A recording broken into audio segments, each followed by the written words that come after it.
So good morning, welcome to GK House. This is Mahipaladi, US Current Affairs faculty. So ఈ రోజు class లో మనం అవార్డుల గురించి డిస్కస్ చేస్తున్నాం. సో అవార్డులు ఎలా చదవాలి, దాన్ని ఎన్ని కోణాల క్వశ్చన్స్ అడుగుతున్నాడు. సో ఫ్రెండ్స్, యాక్చువల్లీ అవార్డ్స్ నుంచి మీకు 2 to 3 మార్క్స్ వస్తాయి, 2 నుంచి 3 మార్కులు వస్తాయి. ఓకే, సో పేపర్ కనుక ఈజీ వచ్చింది అనుకోండి, ఈజీ అంటే డైరెక్ట్ క్వశ్చన్స్ చూడని కాదు, అంటే బ్లూ ప్రింట్ ప్రకారం అన్ని టాపిక్స్ కవర్ చేయకుండా కొన్ని టాపిక్స్ నుంచి ఎక్కువ ప్రశ్నలు కనుక అడిగిన సందర్భాలు కనుక ఉంటే అప్పుడు అవార్డ్స్ నుంచి 4 క్వశ్చన్స్ దాకా వచ్చిన సందర్భాలు ఉన్నాయి. అన్ని టాపిక్స్ని కవర్ చేస్తూ ఏ టాపిక్ ఎంతవరకు ప్రశ్నలు ఇవ్వాలో అంతే ఇస్తే అప్పుడు అవార్డు నుంచి మ్యాక్సిమం 2 క్వశ్చన్లు వస్తాయి. సో 2 కాదు 4 కాదు, మధ్య మార్గం 3 క్వశ్చన్లు వస్తాయి అని అనుకోండి. మీకు ఎందుకు అవార్డులో మార్కులు రావట్లేదు? ఇది ఓల్డ్ టాపిక్ అన్నమాట. ఓల్డ్ టాపిక్ అంటే ఏంటంటే లాస్ట్ 30-40 ఇయర్స్ నుంచి నువ్వు ఏ కాంపిటేటివ్ ఎగ్జామ్ తీసుకున్నా అవార్డు నుంచి క్వశ్చన్లు ఉంటాయి.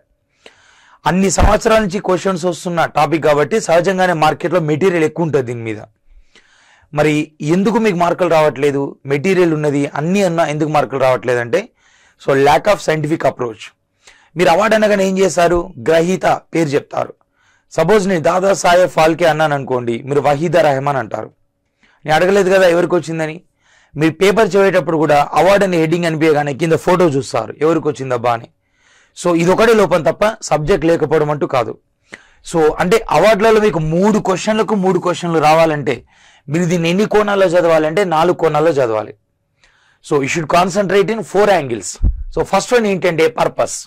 పర్పస్ అంటే తెలుగులో దాన్ని ఏమన్నామంటే ఉద్దేశం అని అన్నాం. ఉద్దేశం.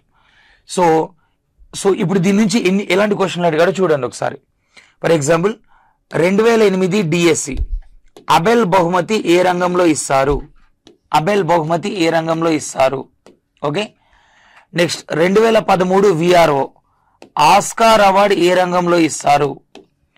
Next one 2014 panchayat secretary Shanti Swarup Bhatnagar award ఏ రంగంలో ఇస్తారు?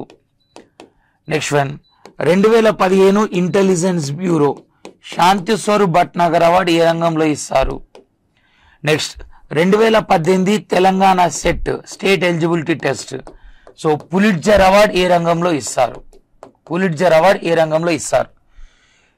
మీకు ఏ ఎగ్జామ్ అయినా తీసుకోండి, విఆర్ఓ పంచాయత్ సెక్రటరీ లాంటి బేసిక్ ఎగ్జామ్ తీసుకోండి, ఇంటెలిజెన్స్ బ్యూరో లాంటి హై స్టాండర్డ్ యూనిఫామ్ జాబ్ తీసుకోండి, అండ్ డిఎస్సి సెట్ లాంటి ఎడ్యుకేషనల్ ప్రొఫెషనల్ ఎగ్జామ్స్ తీసుకోండి. ఎగ్జామ్ ఏదైనా అవార్డు ఎవరికి వచ్చిందని అడగట్లేదు, అవార్డు ఎందుకు ఇస్తారని అడుగుతున్నాడు.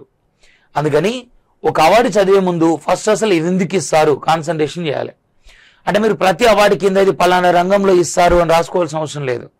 ఓకే, సో మీరు లిటరేచర్ అవార్డ్స్ అన్న ఒక దగ్గర డిస్కస్ చేశారనుకోండి, అది తెలియకుండానే మైండ్లో ఫిక్స్ అయిపోతుంది, ఓ ఈ అవార్డు లిటరేచర్ రిలేషన్ అని. స్పోర్ట్స్ అవార్డు ఒక దగ్గర డిస్కస్ చేశారనుకోండి, సో మైండ్లో ఫిక్స్ అయిపోతుంది, ఓ ఈ స్పోర్ట్స్లో ఇస్తారు అని. ఓకే, నెక్స్ట్ వన్ ఇది 2008 మొదలు పెడితే 2018 అంటే 10 సంవత్సరాలు. 10 సంవత్సరాలు 3-4 తరాలు మారుతాయి కాంపిటేటివ్ ఎగ్జామ్లో. సో ఎన్ని రాష్ట్రాలు మారినా, ఎన్ని సంవత్సరాలు మారినా, ఎన్ని ఎగ్జామ్స్ మారినా, ఎన్ని తరాలు మారినా సో అడిగే విధానం మారలేదు. అందుకని ఇక్కడ నుంచి మీరు ఎప్పుడైనా అవార్డు గురించి చదివేటప్పుడు గ్రహీత ముఖ్యమే, అదే చదవాలి. కానీ దానికన్నా ముందు కొంచెం సో పర్పస్, ఉద్దేశం, అసలు ఏ రంగంలో ఇస్తారు, ఎందుకోసం ఇస్తారు, కాన్సన్ట్రేషన్ చేశారనుకోండి సో ఈజీగా ఉంటుంది. అండ్ నెక్స్ట్ వచ్చేసి సెకండ్ థింగ్ స్పెషాలిటీ. ప్రతి అవార్డుకి ఒక ప్రత్యేకత ఉంటుంది. అయితే అది హైయెస్ట్ క్యాష్ ప్రైజ్ అని అయి ఉండొచ్చు, హైయెస్ట్ క్యాష్ ప్రైజ్ అని అయి ఉండొచ్చు. సో లేదా ఒక ఏరియా వాళ్ళకు మాత్రమే ఇస్తుండొచ్చు, పర్టికులర్గా సో ఒక ఏరియా వాళ్ళకు మాత్రమే ఇస్తుండొచ్చు, సో ఒక ఏరియా వాళ్ళకు మాత్రమే ఇస్తుండొచ్చు. లేదా దానికి అదర్ నేమ్స్ ఏమైనా ఉండొచ్చు. అదర్ నేమ్స్ అంటే so mathematics Nobel, agriculture Nobel, alternative Nobel, ఇట్లా రకరకాల పేర్లతో పిలుస్తుండొచ్చు. సో ఏదో ఒక ప్రత్యేకత ఉంటుంది అవార్డు అన్నప్పుడు. సో దాని మీదకి ఫర్ ఎగ్జాంపుల్ నేను క్వశ్చన్ చెప్తాను చూడండి. ఈ క్వశ్చన్ ఏంటంటే 2015 ఇంటెలిజెన్స్ బ్యూరో ఎగ్జామ్లో వచ్చిన question. So intelligence bureau very standard exam. So వాళ్ళకి వచ్చింది. అదేమన్నాడంటే ఈ క్రింది వాణిలో దేనిని మ్యాథమెటిక్స్ నోబెల్గా పరిగణిస్తారు? Which prize considered as mathematics Nobel in below prizes? So దీన్ని A Abel, B Fields medal, C Wolf prize, D Marconi prize. ఈ ఆప్షన్స్ ఇచ్చాడు. ఇప్పుడు దేన్ని మ్యాథమెటిక్స్ రూల్ అంటారు అంటే, మీరు ఎప్పుడైనా సరే మీ మార్కెట్లో ఉన్న ఏ జనరల్ నాలెడ్జ్ బుక్ అని తీసుకోండి, అబెల్ ప్రైజ్ అని ఉంటుంది అనమాట. సో అబెల్ ప్రైజ్ మ్యాథ్స్లో ఇస్తారు, ఓకే, కానీ దాని మ్యాథమెటిక్స్ అనరు. సో దేని అంటారు అంటే, సో నా ఆప్షన్ ఏంటి అంటే, ఇప్పుడు నేను 2 తీసుకున్నాను, Abel prize, Fields prize. So 2 తీసుకున్నాను. సో ఇప్పుడు నేను రెండిటికి మధ్య డిఫరెన్స్ చెప్తాను, జాగ్రత్తగా చూడండి. సో బోర్డు మీద ఇక్కడ అబెల్ ప్రైజ్ తీసుకున్నాను, అండ్ సో నెక్స్ట్ వన్ వచ్చేసి ఇది Fields medal, FIELDS. So Fields medal. First you should understand, first you should observe the fundamental and ethical and structural differences between 2 prizes. ఈ రెండింటికి మధ్య ఉన్న రకరకాల డిఫరెన్సెస్ ఏంటి ఒకసారి చూడండి.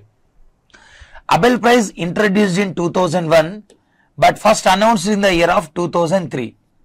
అంటే 2001లో స్థాపించారు, 3 నుంచి ఇస్తున్నారు. అని ఇక్కడ తొలి గ్రహీత 2003 అవుతారన్నమాట.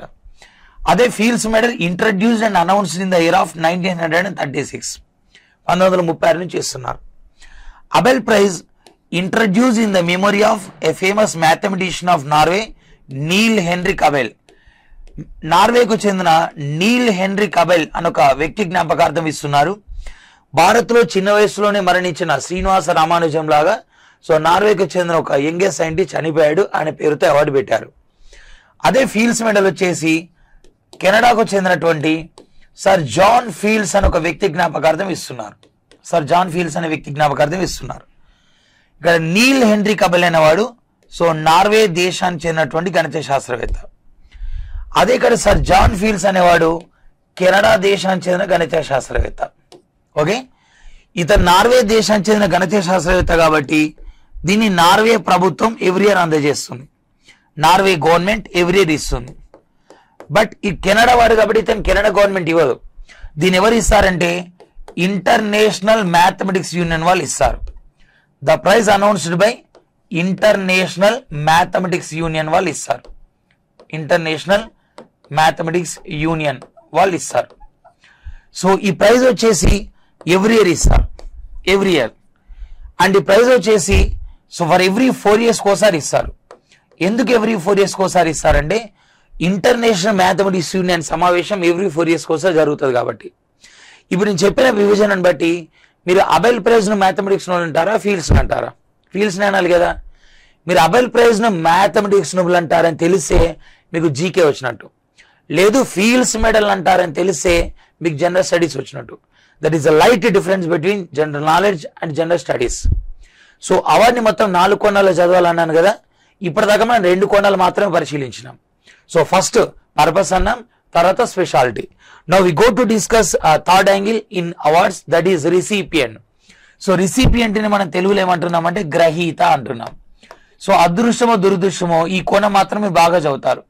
ఏ అవార్డు తీసుకున్నా కానీ గ్రహీత ఎవరు అనేది మీకు కరతల మలకంగా ఉంటుంది, ఓకేనా.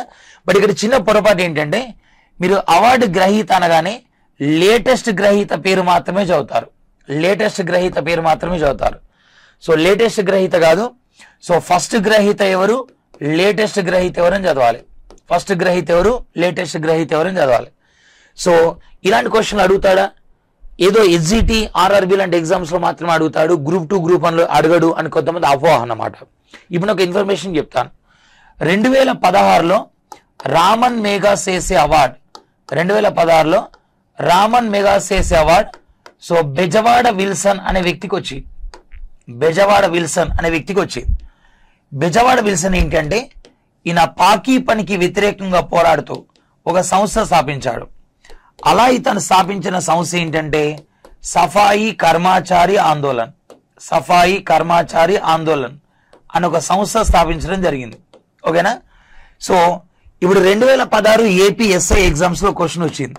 2016 ఏపీ ఎస్ఐ ఎగ్జామ్స్ లో క్వశ్చన్ వచ్చింది ఏమని, బెజవాడ విల్సన్ స్థాపించిన సంస్థ పేరు ఏంటి అని, ఓకేనా, current affairs.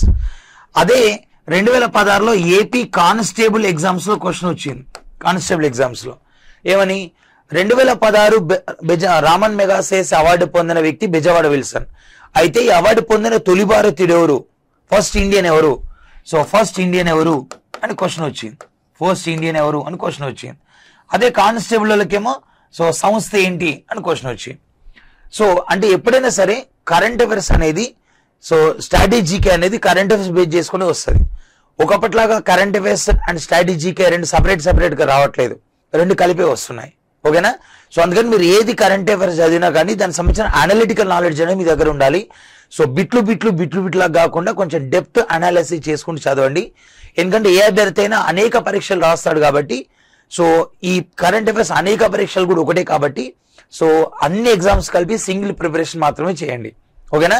So next one వచ్చేసి, ఒకవేళ ఫస్ట్ గ్రహీత కనుక పురుషుడు అనుకోండి, అప్పుడు మీరు ఏం చేయాలంటే సో ఫస్ట్ ఉమెన్ రిసిపియంట్ ఎవరు, తొలి మహిళా గ్రహీత ఎవరని చదవాలన్నమాట.